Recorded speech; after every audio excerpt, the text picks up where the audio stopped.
अस्सलाम वालेकुम स्टूडेंट्स। जैसा कि आप लोगों को पता कि आपकी उर्दू जो ऑनलाइन क्लासेस हैं वो स्टार्ट हैं। तो 10th में हम जो चैप्टर स्टार्ट करेंगे, जो चैप्टर हमने शुरू करना है 10th में, वो चैप्टर नंबर 10 है गैसियस एक्सचेंज। इससे पहले 9th में आपने पढ़े हैं 9 चैप्टर और ये हमारी बुक का पहला चैप्टर है, 10th का पहला चैप्टर है, चैप्टर नंबर 10 गैसियस एक्सचेंज। इसमें जो हम डिस्कस करेंगे, सबसे पहले तो हमने देखनी है इसके अंदर कुछ बेसिक डेफिनेशंस आएंगी। सबसे जो पहली चीज़ इसमें आनी है वो होंगी कुछ बेसिक डेफिनेशंस, और उन बेसिक डेफिनेशंस के अंदर ये इस चैप्टर का इंट्रोडक्शन होगा। जो बेसिक डेफिनेशंस होंगी वो इस चैप्टर का इंट्रोडक्शन होगा। बेसिक डेफिनेशंस के अंदर सबसे जो पहली डेफिनेशन हमारे पास आएगी वो होगी सेलुलर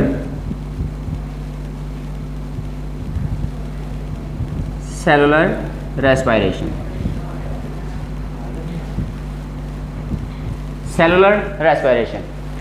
अब इसमें सेलुलर रेस्पिरेशन के अंदर अगर हम सेलुलर रेस्पिरेशन की बात करें तो जो भी खुराक हम खाते हैं उसके अंदर जो एनर्जी होती है वो केमिकल कंपाउंड्स की फॉर्म में स्टोर होती है। उसके अंदर जो एनर्जी होगी वो केमिकल कंपाउंड्स की फॉर्म में स्टोर होगी। जब तक वो केमिकल कंपाउंड नहीं टूटेगा उस वक्त तक हमारी बॉडी को एनर्जी नहीं मिल सकती। तो उस काम के लिए क्या करना पड़ता है, हमारी बॉडी के जो सेल्स होते हैं, बॉडी के सेल्स केमिकल कंपाउंड को तोड़ते हैं, और केमिकल कंपाउंड को तोड़ के उसके अंदर जो भी केमिकल कंपाउंड होगा उसके अंदर कार्बन और हाइड्रोजन का बॉन्ड बना होगा। तो उस फूड के अंदर जो भी कार्बन और हाइड्रोजन का बॉन्ड बना हुआ है उस कार्बन और हाइड्रोजन के बॉन्ड को तोड़ा जाता है। जब वो बॉन्ड टूटते हैं तो बॉन्ड के टूटने से आपको पता है कि एनर्जी क्या हो जाती है, एनर्जी रिलीज हो जाती है। तो सेलुलर रेस्पिरेशन के प्रोसेस में क्या किया जाता है कि फूड के अंदर कार्बन और हाइड्रोजन के जो बॉन्ड होते हैं, कार्बन और हाइड्रोजन के बॉन्ड को तोड़ा जाता है, और कार्बन हाइड्रोजन के बॉन्ड को तोड़ के उसमें से एनर्जी क्या कर दी जाती है, रिलीज कर दी जाती है। तो सेलुलर रेस्पिरेशन हम कहेंगे कि सेलुलर रेस्पिरेशन जो है ये एक प्रोसेस है, ऐसा प्रोसेस है जिसमें क्या होगा, a process in which carbon hydrogen bonds in food are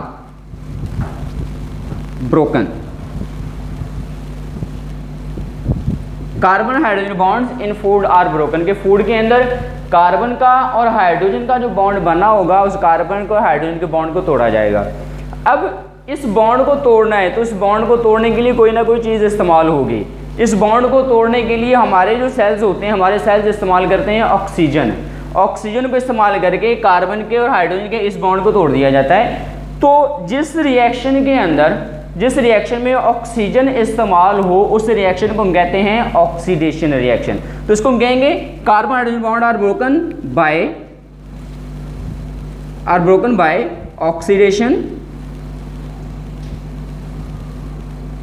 oxidation reduction reaction.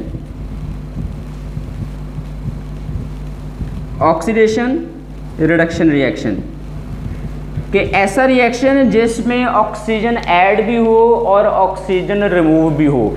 Oxidation हम कहते हैं एडिशन ऑफ ऑक्सीजन और रिडक्शन हम कहते हैं removal of oxygen. Oxygen add भी होगी और ऑक्सीजन रिमूव भी होगी, तो उस रिएक्शन को हम कहेंगे ऑक्सीडेशन रिडक्शन रिएक्शन। 9th में चैप्टर नंबर 7 में आपने इसको रिडॉक्स रिएक्शन के तौर पे पढ़ा था। वहाँ पे जब हमने इसको डिस्कस किया था उसको डिटेल पढ़ी थी, रिडॉक्स रिएक्शन के तौर पे हमने इसको डिस्कस किया था। तो जब ऑक्सीडेशन रिडक्शन रिएक्शन से फूड के अंदर मौजूद कार्बन और हाइड्रोजन के बॉन्ड टूटेंगे तो उसमें से जो एनर्जी निकलेगी, एनर्जी को कन्वर्ट कर दिया जाएगा एटीपी की फॉर्म में। तो अगली चीज़ जो यहाँ पे मैं ऐड करूँगा वो एडिशन होगी and energy is transformed into ATP. जो एनर्जी होगी जब कार्बन और हाइड्रोजन का बॉन्ड जब टूटेगा तो कार्बन हाइड्रोजन के बॉन्ड के टूटने के बाद उसमें से जो एनर्जी निकलेगी उस एनर्जी को एटीपी की फॉर्म में कन्वर्ट किया जाएगा, क्योंकि हमारे सेल्स की जो एनर्जी करेंसी है, हमारे सेल्स की एनर्जी करेंसी एटीपी, हमारे सेल्स एटीपी के अलावा किसी भी फॉर्म में एनर्जी इस्तेमाल ही नहीं करते, ठीक है। तो इसलिए एनर्जी जो होगी उसको कन्वर्ट कर देगा किसके अंदर, एटीपी की फॉर्म में। तो इस पूरे प्रोसेस को हम कहते हैं सेलुलर रेस्पिरेशन। अब जिस रिएक्शन के अंदर ऑक्सीजन इस्तेमाल हो, ऐसा रिएक्शन जिसमें फूड को तोड़ा जाए बाय यूजिंग ऑक्सीजन, उस रेस्पिरेशन को हम कहते हैं एरोबिक रेस्पिरेशन। ऐसी रेस्पिरेशन जिसमें ऑक्सीजन को इस्तेमाल करके फूड को तोड़ा जाए वो रेस्पिरेशन कहलाती है एरोबिक, एरोबिक रेस्पिरेशन। अब इसमें एरोबिक रेस्पिरेशन के अंदर क्या होगा, एरोबिक रेस्पिरेशन में ऑक्सीजन को इस्तेमाल किया जाएगा। इक्वेशन मैं लिखूंगा यहाँ पे, बुक ने नहीं लिखी हुई, सिर्फ आपको समझाने के लिए मैं लिखूंगा कि हमारे पास ग्लूकोज है C6H12O6 plus O2, 6O2। Oxygen जब इसे मिलेगी तो ऑक्सीजन के मिलने से ये कन्वर्ट हो जाएगा, कार्बन डाइऑक्साइड बनेगी, साथ वाटर बनेगा और साथ इसके निकलेगी एनर्जी। और ये जो एनर्जी रिलीज होगी, ये एनर्जी रिलीज होगी in the form of ATP. ये एनर्जी एटीपी की फॉर्म में रिलीज होगी। ऑक्सीजन को इस्तेमाल किया क्योंकि ऑक्सीजन इस्तेमाल हो रही है और ग्लूकोज टूट रहा है, इसलिए हम इसको कहते हैं इट्स एरोबिक रेस्पिरेशन, ठीक है। अब इसके बाद जो दूसरी डेफिनेशन आएगी वो इस चैप्टर के नाम से ही है। दूसरी डेफिनेशन होगी वो इस चैप्टर के नाम से है, gaseous exchange. Gaseous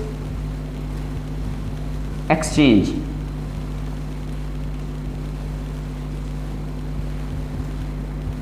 gaseous exchange, इसमें दो वर्ड हैं। गैसियस का वर्ड गैस से, गैसियस का वर्ड है गैस से।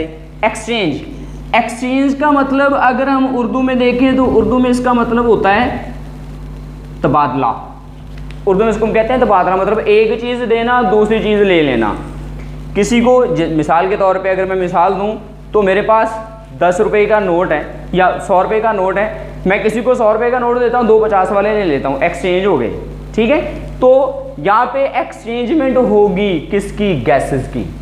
एक्सचेंजमेंट होगी गैसेस की। हम क्या करते हैं, हम अपने एनवायरनमेंट से बहुत सारी चीज़ें लेते हैं और एनवायरनमेंट को बहुत सारी चीज़ें देते भी हैं। हमारा रिलेशन हमारे एनवायरनमेंट के साथ है। हम एनवायरनमेंट से कुछ चीज़ें लेंगे और कुछ चीज़ें उसको देंगे।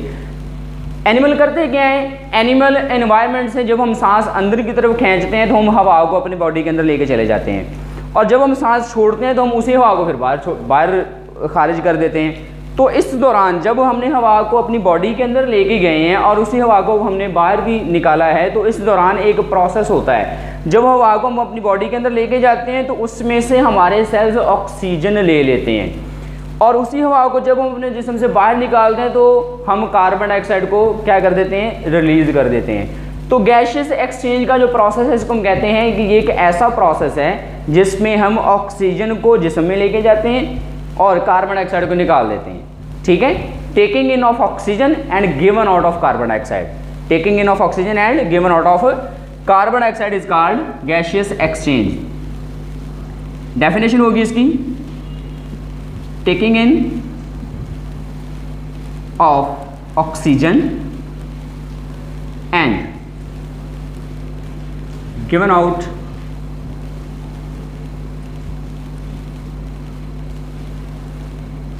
giving out of carbon dioxide. Oxygen को जिस्म में ले जाना और कार्बन डाइऑक्साइड को जिस्म से निकाल देने का प्रोसेस कहलाता है गैसियस एक्सचेंज। अब यहाँ पे एक्सचेंज हो रहा है, हम लेके क्या गए हैं ऑक्सीजन और निकाला क्या है कार्बन डाइऑक्साइड। एनवायरनमेंट से हमने ऑक्सीजन ले ली और एनवायरनमेंट को कार्बन डाइऑक्साइड दे दी। एक चीज़ ले ली है और दूसरी चीज़ दे दी है।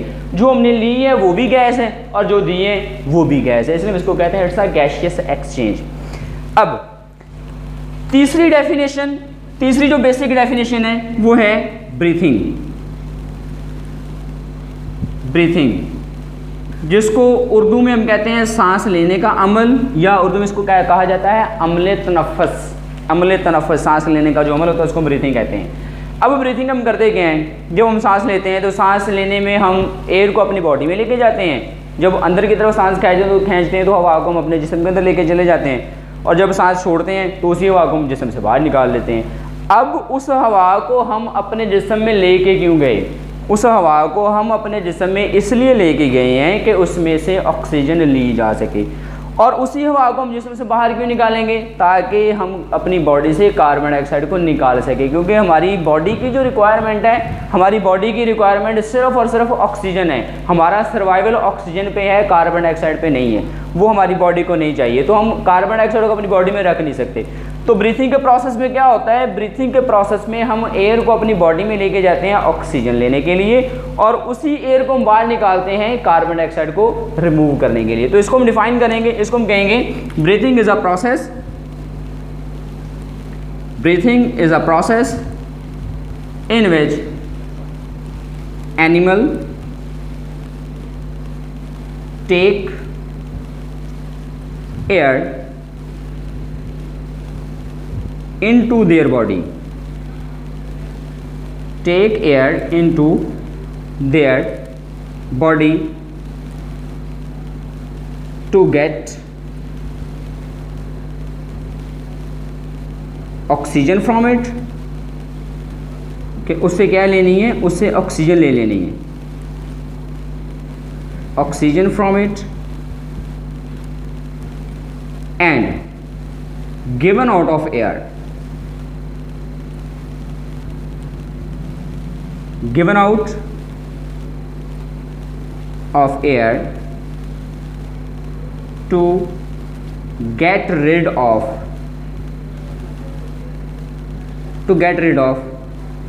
CO2, to get rid of carbon dioxide. कि एयर को बॉडी के अंदर लेके जाना क्या लेने के लिए? ऑक्सीजन लेने के लिए, और उसी एयर को बॉडी से बाहर निकालना कार्बन डाइऑक्साइड से छुटकारा हासिल करने के लिए। अब बेटा ये जो जो ब्रीथिंग है, ब्रीथिंग को हम कहते हैं, ब्रीथिंग होता है एक physical process. Breathing is a physical phenomena, physical process है। मतलब फिजिकल का मतलब है कि जो चीज़ आपको फिजिकली नज़र आए, कोई भी एनिमल है, कोई भी लिविंग ऑर्गेनिज्म, जब वो सांस ले रहा होता है तो आपको नज़र आ रहा होता है कि वो सांस ले रहा है या नहीं ले रहा है। उसकी जो बॉडी के जो पार्ट्स हैं, उसकी जो एब्डोमिनल कैविटी है वो मूव कर रही होती है, तो आपको पता चल रहा होता है कि वो सांस ले रहा है। इसमें इसको कहते हैं इट्स अ फिजिकल प्रोसेस। जबकि अगर हम उधर रेस्पिरेशन की तरफ आएँ तो रेस्पिरेशन को हम कहते हैं respiration is a biochemical process. इसको हम कहते हैं respiration is a biochemical process, biochemical process. अब इसको तो हमने फिजिकल प्रोसेस इसलिए कहा क्योंकि लिविंग ऑर्गेनिज्म, जब कोई भी लिविंग ऑर्गेनिज्म सांस लेगा तो वो हमें नजर आएगा, हमें पता चल रहा होगा। इसको हम बायोकेमिकल कह रहे हैं, इसको हम फिजिकल नहीं कह रहे, क्योंकि ग्लूकोज सेल के अंदर टूट रहा, हमें नजर नहीं आ रहा कि वो टूट रहा है कि नहीं टूट रहा है। बायो का मतलब है living, chemical mean chemical compound. Glucose एक केमिकल कंपाउंड है, वो टूट किस में रहा है? लिविंग ऑर्गेनिज्म की बॉडी में टूट रहा है, इसलिए हम इसको कहते हैं इट्स अ बायोकेमिकल प्रोसेस। ठीक है, और ये ज़रूरी क्यों है? रेस्पिरेशन और ब्रीथिंग का प्रोसेस ज़रूरी क्यों है? क्योंकि हमारी बॉडी को ऑक्सीजन चाहिए, हमारी बॉडी को ऑक्सीजन भी चाहिए, हमारी बॉडी को एनर्जी भी चाहिए। यहाँ तक आपकी 3 बेसिक डेफिनेशंस बनती हैं। यहाँ तक अगर आपका किसी किस्म का कोई भी क्वेश्चन हो तो आप वो क्वेश्चन बता सकते हैं ताकि आपको उसका प्रॉपर आंसर दिया जा सके। अल्लाह हाफ़िज़।